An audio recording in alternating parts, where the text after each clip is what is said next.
Mən ölüm necə mənzərədir? Azadlıq meydanı, dar ağacı, millət meydanda. Necə meydanda?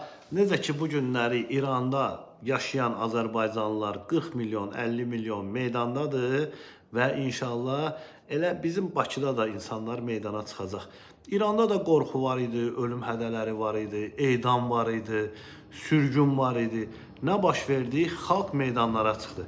Həmin şeyi də bu günləri bu şərəfsiz oğraş İlhamla bu cırıq mehriban Azərbaycan xalqının başına gətiribdi. Niyə? Qorxu, söz azadlığı yox, edam, sürgün.